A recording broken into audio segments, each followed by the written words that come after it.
Hello and welcome to this tutorial for the ENG 1D English course.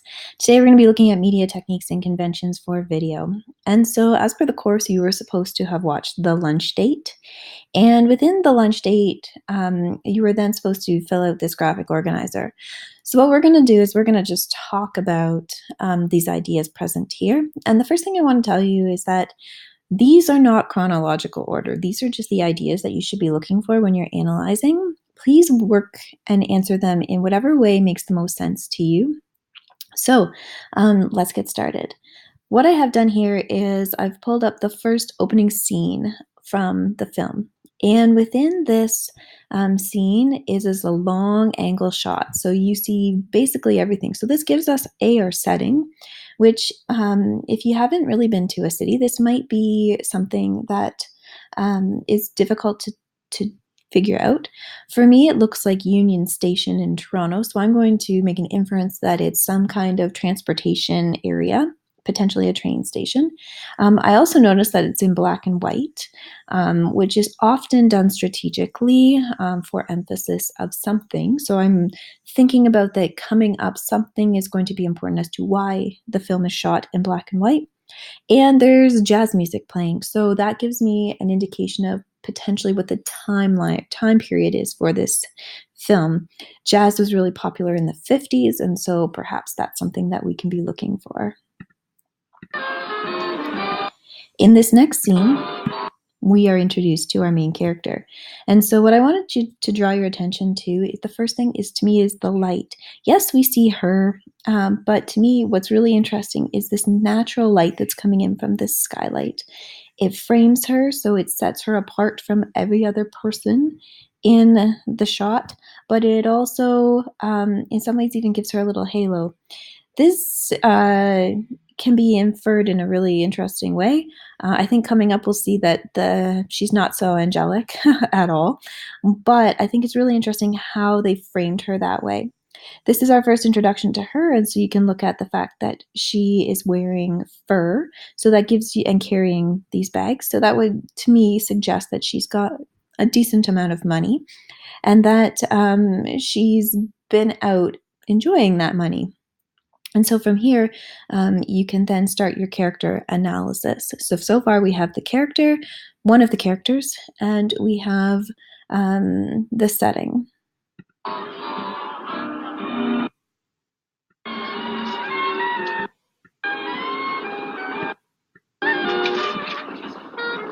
We see a lot of, again, distance shots to show how busy the place is, to show that she's not quite sure where she's going.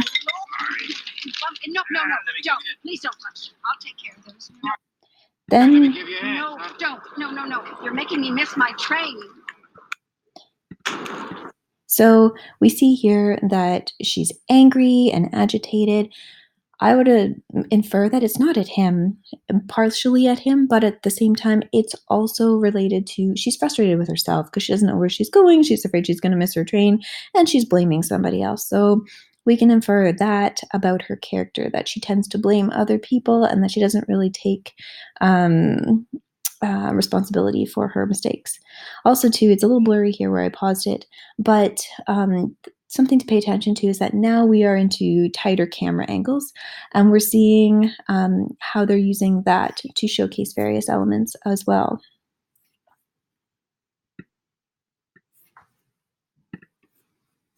So here we're coming to one of the major problems of the film, is that she's now missed her train, and she's not quite sure what to do with this. In this time period, women are often made to be dependent on the man in their lives. And so from her perspective, she's alone in a train station. And now we also find that she's rooting around for something. So she's looking and can't find what she needs. So we're going to see then that the conflict evolves from there. What's also interesting about this film is the sound. So here we have random background noises that potentially are typical of a train station, where you hear people talking, you hear people walking. She's obviously visibly upset. You have random conversations happening in a train station. And so she's unsure of what to do here. And so I think the soundtrack is fascinating to hear how they've really paid attention to what you would normally hear in a train station, as opposed to having any music at this point. And again, here now, you can really hear the sounds. So the sliding of the door, you hear the plate on the counter. How much is this salad? $2. Well, I'm not sure that I have She's that mic'd. much. The man working behind the counter is not. Here's some more. Here's some more. All right, $1.52. There you go, lady. Thank you. Napkin? Surely. So now we skip ahead to she's spending some time eating a salad, trying to figure out maybe perhaps that she's going to take the next train. And she goes to find some cutlery.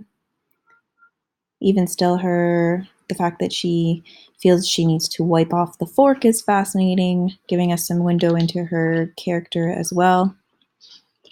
And here she comes upon somebody sitting in a booth. And from here, you can tell she makes a lot of assumptions about what's happening here. That's my salad. That's my salad.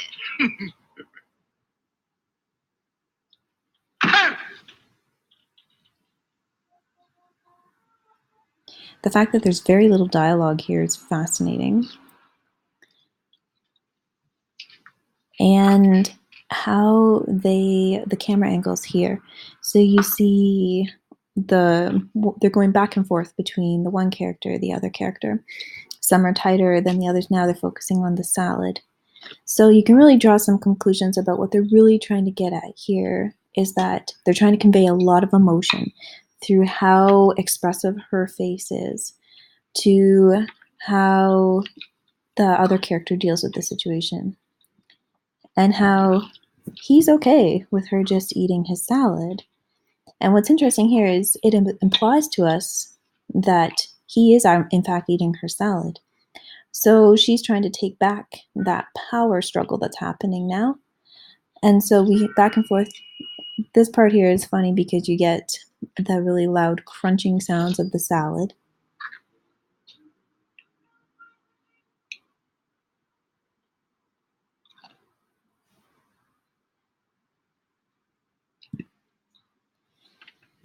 This part then becomes very, very crucial to the plot line because here this guy comes back and has brought her a cup of coffee. And you learn a lot about his character. He does not say a word through this entire scene. But what's really interesting is that a lot of emotion is portrayed through here. And we learn that this is a very compassionate and empathetic human being who is just can tell that this woman's obviously having a very bad day and wants to share a moment of kindness with her. And so it's really interesting when you look at that from a character analysis perspective, that this character hasn't said anything all through the entire video, but yet is now sharing with her. So now we're at a part where she left feeling a variety of emotions.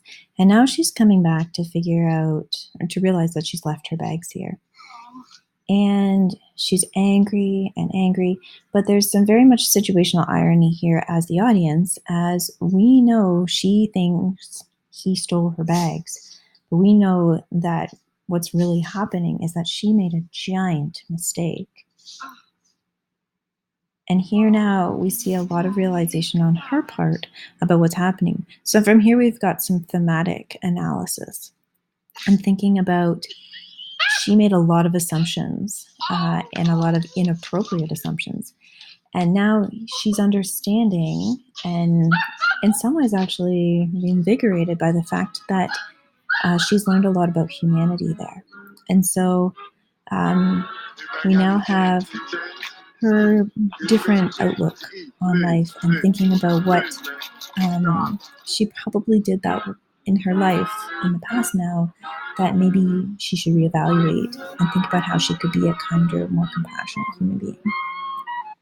So when we go back to our graphic organizer, you can think about that. They've given us the idea of the theme, that we should be always thinking about what our assumptions are about others, and that we shouldn't always trust what we think, that we should really pay attention to all of the ideas, and we really need to be thinking about the people who are good at heart. And so thinking about those ideas, paying attention to the camera angles, the sound is so fascinating in this film, the lighting is fascinating, and then the mood. And thinking about this, they do a really, the producers of this film do a really interesting job of portraying the mood, where it's kind of happy, then sad, then in some ways uncomfortable, and then a sense of realization at the end. And so there's a lot of really solid ways that the filmmakers have produced this using the lighting, the sound, and the camera angles to really get their message across that people are just people, and that you need to be kind and caring and empathetic, and that you really shouldn't make judgments about others until you actually get to know a person. And so from there, that is an example of how you would analyze a film. You could use bullet points here to answer your ideas, but this has been a video produced for the ENG 1D course. Thank you.